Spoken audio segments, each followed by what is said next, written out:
Everybody, it's Jeremy. Welcome back to the Slowest WAAAGH, where we are playing Tzeentch. It's turn 8. See if we finally have some luck with our augury. We've got... Oh, fuck. Look. Knowledge. Knowledge is also power, right? Yikes. No. Okay. It's gonna be fine. It's gonna be, we're gonna get some fire eventually. It's statistically gotta happen, right? Ooh, ooh, ooh. All right, it's gonna be okay. Let's do some silver woods and some Balkoria. Pretty confident about both of these. So this was the big combination force, right? Led by several disparate Marauder chieftains and a couple of acolytes, as well as... Ah, there he is. A Marauder shaman in here, right? Whole bunch of just Marauder chaff, or Marauders with some militia chaff in front, up against these fine fellows. So, Amazons, whatever, right? Jade Maidens, concerning 18 defense. Let's see how this goes. We do have some luck going off, so maybe we'll get lucky with that. Well, we're painting the commanders. That's less useful. These militia are going to do their job beautifully and be utterly destroyed. We got a couple of blinking greenies there. Okay, so they're dead, they're dead, they're dead. How do we do?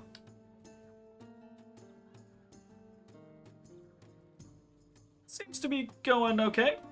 Got some Starfires going in there as support.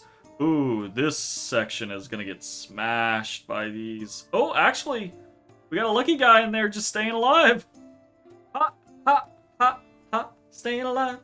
He did it! He lived! Wow, you beautiful bastard. Oh, he's diseased now. He's gonna die. Okay, well, he won't live for very long, but he held the line. Good job, buddy. Ooh, there's a water elemental in there. And it gets immediately chopped down to size. Bunch of trees. Bunch of trees. Ooh, another water elemental. Ooh. Okay, also chopped down. Alright, looks like we did decent. What's the damage? 5 militia butchered, as they should be. 9 marauders. Not bad. Not bad at all. That actually could have gone significantly worse. I think that went fairly well, all things considered. Yeah, pretty happy about that. Cool. And then in Balkoria, we had another stack of Marauders and our Elephants up against some Amazons and some Pegasus Riders. So we did the dual Amazon scenario this turn, I guess. I didn't even realize that. But yeah, each of our hits were against different Amazonian tribes. So that's kind of fun. These Amazons, right? Gonna have the burrs.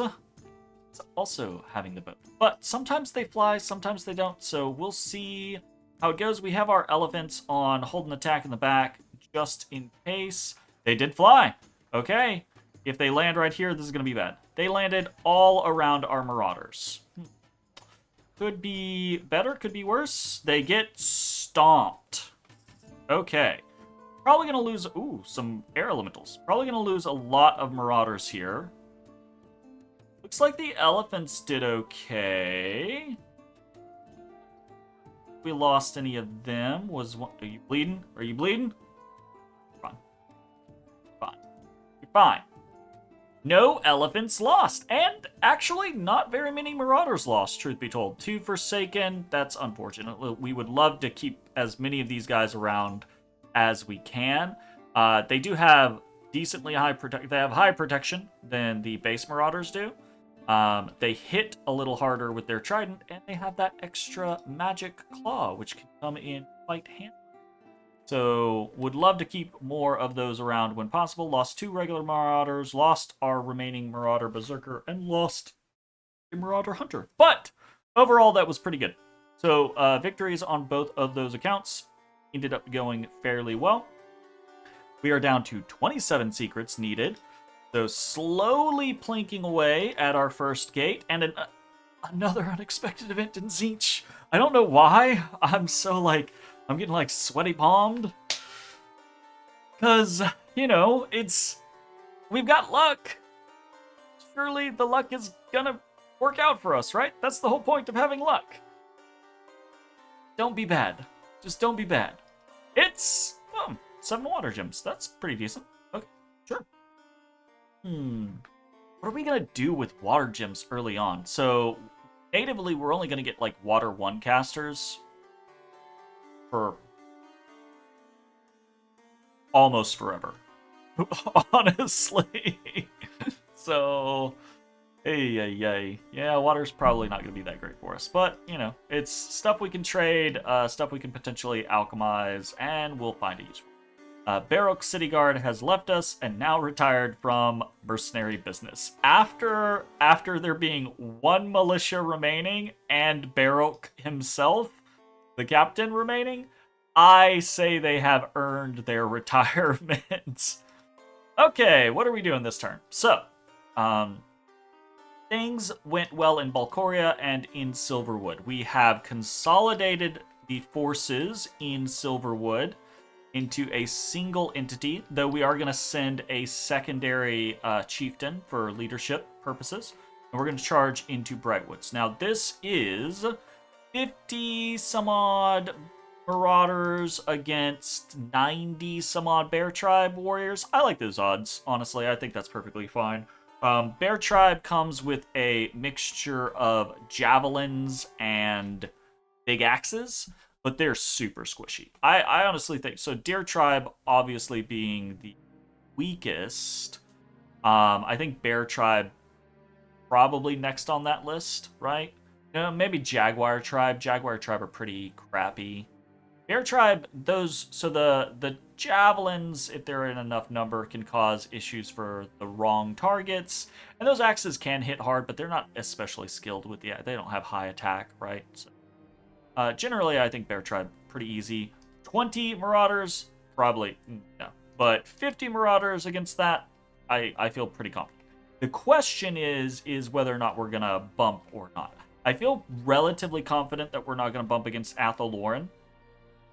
But we do have Middenheim kind of poking and prodding around down here now. So Middenheim is taking direct Balkor, which decidedly puts us in the scenario of, at most, we are 1-to-1ing the border between us and Middenheim. So we're pretty fairly hemmed in it.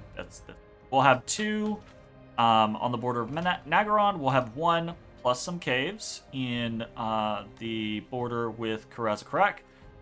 We have none in the border with Athel Loren. Maybe we could snag Sulfuria, but even if we do, that's a little nubbin sticking out. So I don't know about all that. And then we have 1 in the really 2 that are up for grabs with Middenheim. So pretty tight borders. But we're playing scales, we're playing semi-tall, right? A plan that is semi-tall, right? And we're playing demons, right? So demons are stronger within their own borders, that whole situation. So we'll hopefully manage, and if we don't, we'll die horribly, and that'll be that. So whatever. We'll see how it goes. So, like I said previously, already open negotiations with Nagaron. Pretty sure we're going to have a nap in the next turn or 2. Open negotiations with Karaz-a-Karak. We do have a nap with them. Have reached out now to Athel Loren and Middenheim, expecting just polite overtures, since we're probably piecing these 2. These 2 are the considerations, right? So we'll see how that actually all works out. What else is going on? So, I say a lot, 2 of these mages are going back to continue researching. This Marauder Shaman is going to do his duty of trying to find us nature gems. So nature is a thing that we do not have in large quantities on this nation.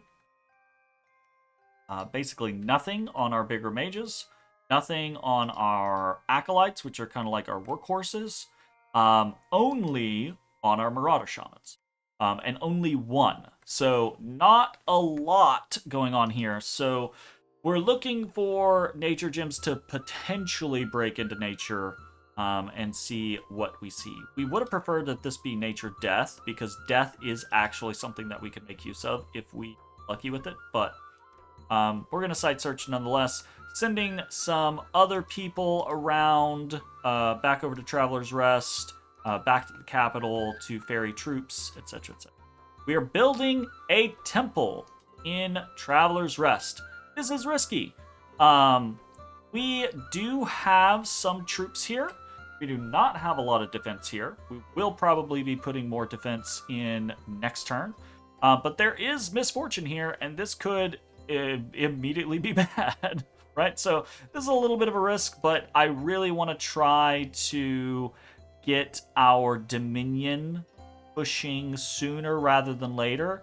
Those early opportunities before people are really kind of like controlling their Dominion and, you know, you're in a war, etc., etc. Getting those early opportunities to push your Dominion and get some free secrets as Tzeentch, I think, is a pretty big deal.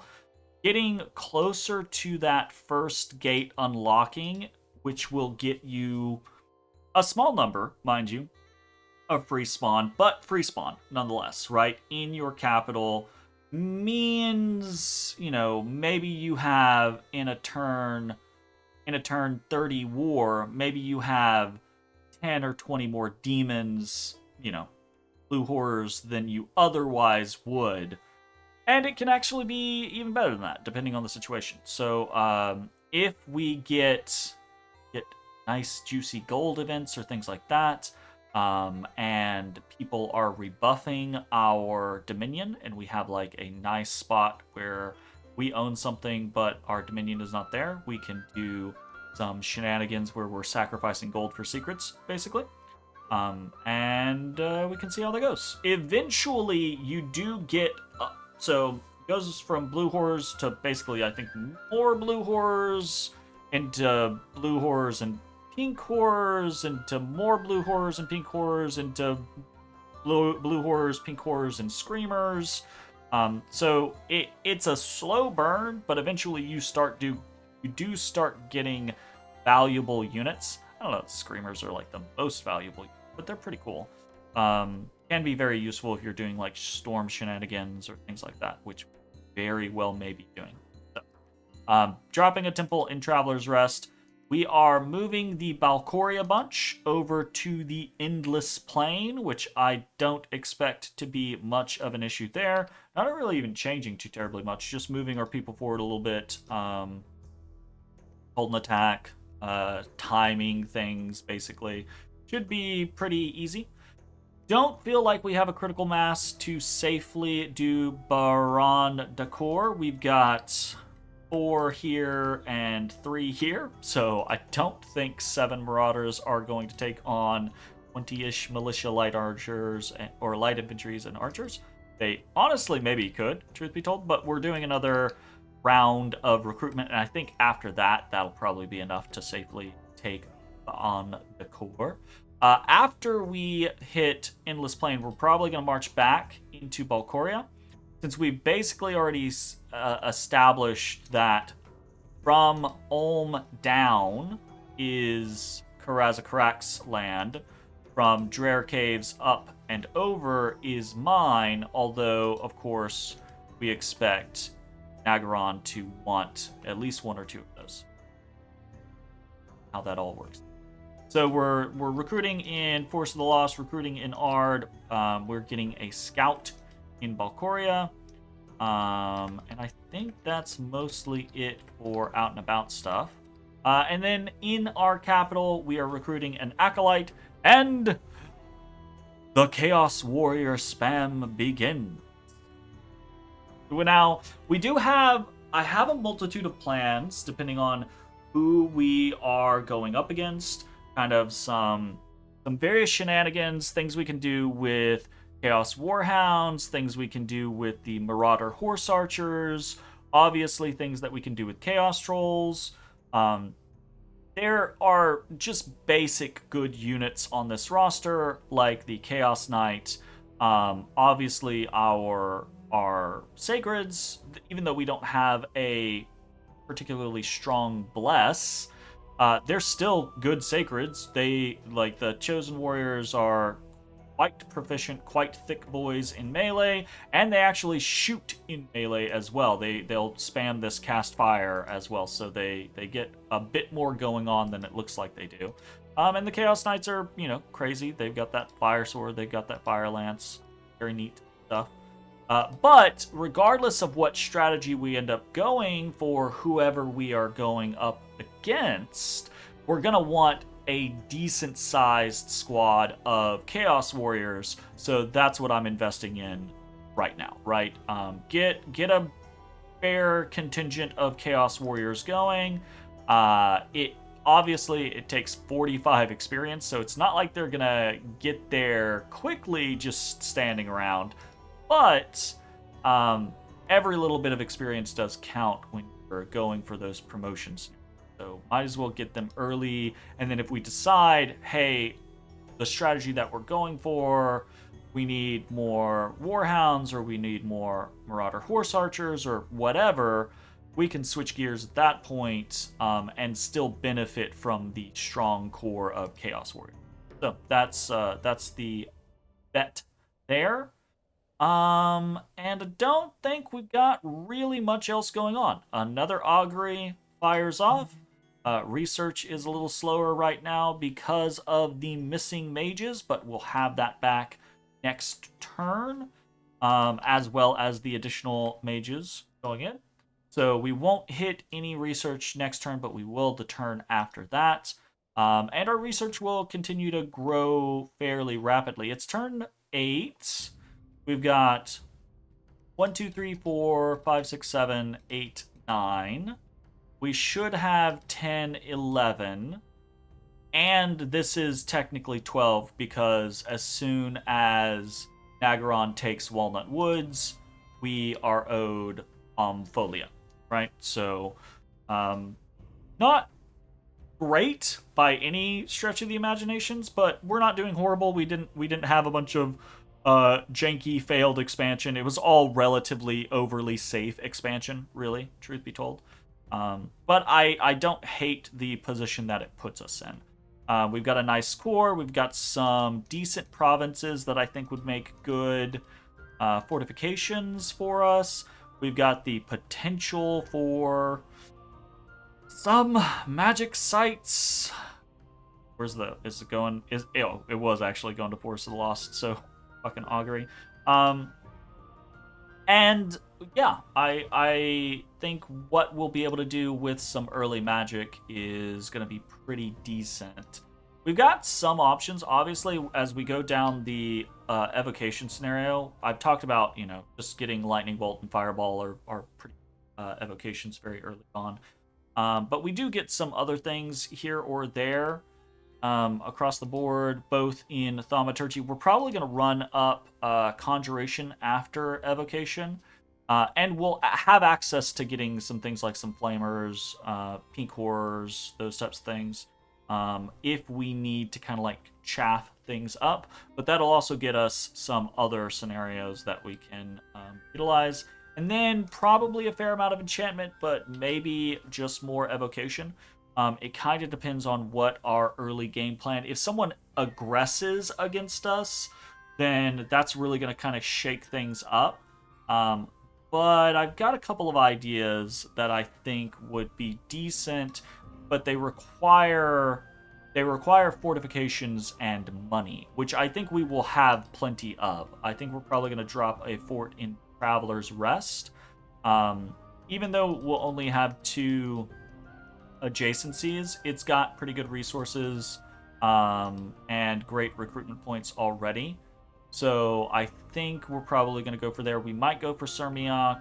We might go for Endless Plain or Balkoria. Obviously, we don't need all of them immediately, especially if we get attacked, right? Because that's just wasted money. But we are actually spending a fair amount of money on other stuff at this moment, namely Mercenary, because it's just been easy to throw money at the Merc. Speaking of which, we are rehiring the Elephant Corps, just because we haven't lost any elephants yet, and it's expensive, right? If you think about it, 100 gold for every 3 months means you're spending 400 gold a year on 10 elephants. What's the upkeep cost for an elephant? Not 400 gold. I'll fucking tell you that. Technically 11 elephants, actually.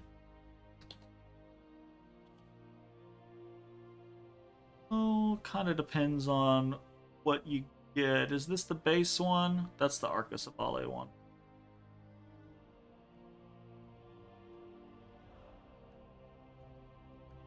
Oh, you know. Oh, I hate how it doesn't do very good at showing the stuff on the mod inspector.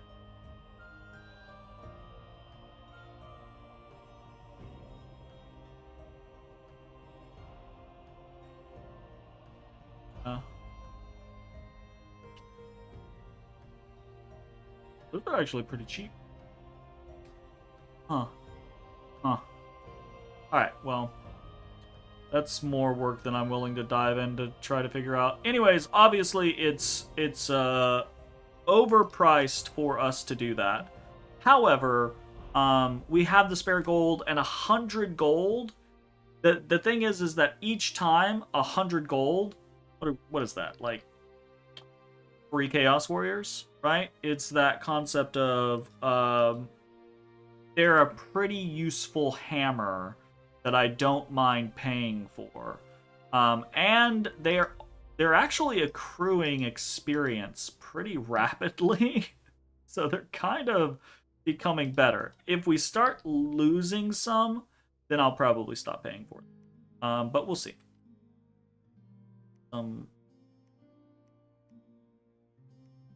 Mute. The elephant is mute. The rider has a chest wound. Did he lose his archers?